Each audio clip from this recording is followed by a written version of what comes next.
All right, let us finish off with this chapter. So the next leadership theory that we are going to discuss is more on towards transformational leadership.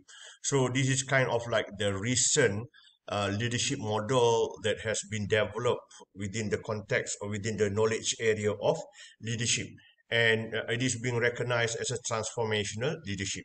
So transformational leadership makes subordinates aware of how important their jobs are for the organization and how necessary it is for them to perform those jobs as best they can so that the organization can attain its goal. So meaning to say that under transformational leadership, the managers are able to make the employees put the interest of the organization uh, higher or more important than their self-interest. And then number two, they make the subordinates aware of their own needs for personal growth, development, and accomplishment. And then they motivate workers to work for the good of the organization, not just for their own personal gain or benefit, just like what I said earlier on. So these are the main characteristics of a transformational leadership. Number one, yes, the subordinates should aware in terms of how important that their job is. So because that when you have that engagement and knowing that your portion of your task is very important to the organizational success, so we are going to do it much better. We are trying to give our best because that would give us some sort of satisfaction, personal satisfaction in accomplishing our jobs lah. And then one of the important criteria or example of a transformational leadership is charismatic leader. This is the type of leader that is highly enthusiastic, have high self-confidence. Transformational leader, able to clearly communicate his vision of how good things could be, and then be excited and clearly communicating excitement to subordinates, and then openly sharing information with employees so that everyone is aware of problems and the need for change. One example of a good charismatic leader, I have to say and give it to Tun Dr. Mahathir lah. Without a doubt, his Vision 2020, which has been developed since I was like 14, 13 years old during that time, and was very, very visionary. Everybody was like waiting for the year 2020 and to exemplify, to look at how things will change and how developed that we have become. And because if we don't have that vision 2020, 27 years ago, like many, many years ago, and maybe we are not here yet. And maybe because of having that particular vision and the ability to communicate that vision and create that excitement among the citizens to move forward towards Vision 2020 in a way that we are going to become a developed country status, and then kita punya income would be better and everything. So that create excitement, and then everybody is working towards that direction.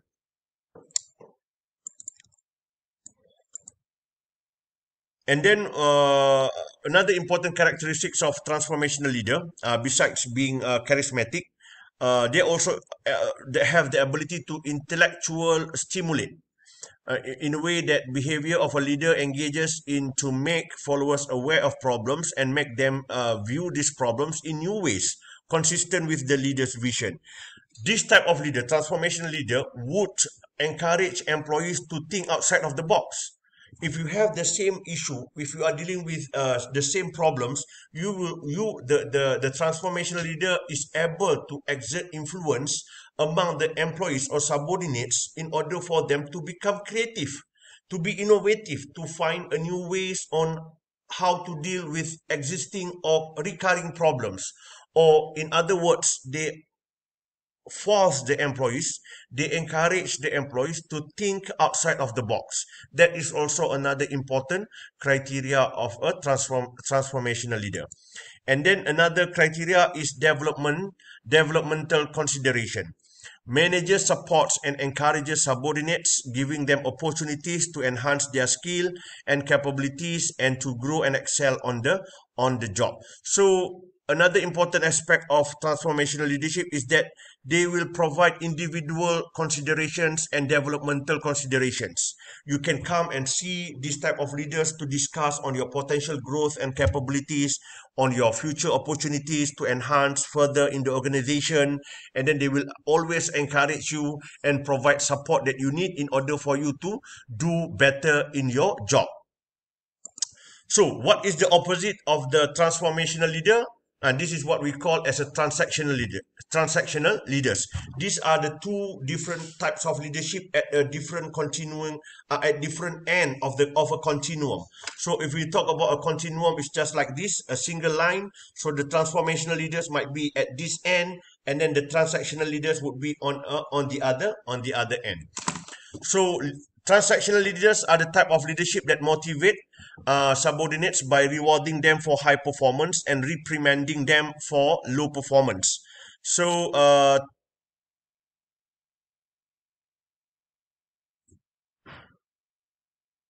it is more like a contingent type of leadership, in which if you can do this for me, this is what you are going to get. That is what transactional leadership is all about.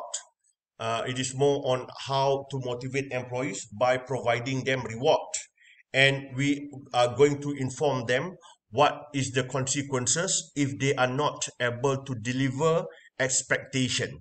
So transformational leaders also sometimes might use this type of leadership as a tool in order to move the employees towards the organizational goals or target. But I would still say that yes, it is a two different types of leadership behavior. So gender and leadership. Although there are more women in management position today than there were 10 years ago, there are still relatively few women in top management and in some organization, even in middle management. Stereotypes suggest women are supportive and concerned with interpersonal relations. Similarly, men are seen as task focused. I have read many different articles that some of them are supportive of these types of outcomes, but some of them are contradicting to what has been identified even in the textbook. Yes, I do agree that major findings made by different scholars identified that women are more supportive, women are more transformational, men are more task focused, and men are more transactional types of a leader. But there are also studies that have found that there is exactly no differences in terms of the leadership between men and women. So sometimes women are also seen as transactional, and sometimes men are also can be seen as good and effective transformational leaders. So when we talk about leadership, sometimes the emotional intelligence is very important.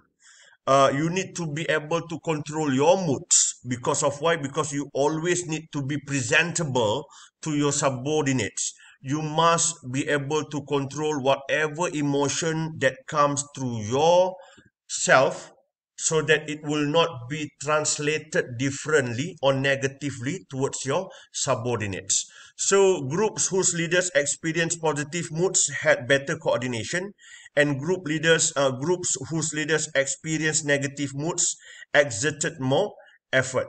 So meaning to say that if you are as a leader and you come to the office with a positive mood, and so generally, and it would provide a good vibe, positive vibe towards your coordination of your work units, and vice versa. Emotional intelligence help leaders to develop vision for their firm, help motivate subordinates to commit to the vision, and energizes subordinates to work to achieve the vision. So that would wrap up this particular chapter. So we have already discussed in terms of different forms of leadership, different models, different behavior, and then based from this contextual content that we have discussed, maybe you can look at the traits, and then maybe you can look at the orientation or different forms of leadership exemplified by your chosen leader. If you think that your leader is more of transformational leadership, you need to exemplify whether or not all of those criteria are being exercised and practiced by your chosen leader. If you think that he is more towards a path goal theory, you need to explain why and make a good conclusive remarks. Why do you say so? That's pretty much the outcome of that particular uh, study or assignment. Do we have to agree with all the? Do we have to say all the good things about the leader? Uh, Not necessarily.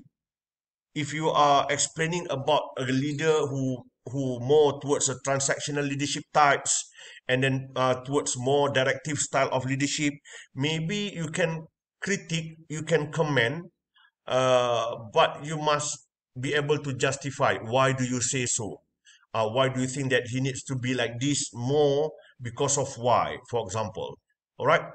So I wish you all the best in your individual assignment one. Pick the right leader. It is easier if you pick the leader that is close to your heart or within the same department or within your organization. Because of why? Because your example, it is much more easier for you to give example in order to justify your answer. Why do you think that? Do you think that he is a more of a task oriented or a mix of both orientation of leadership? Okay. So thank you and all the best.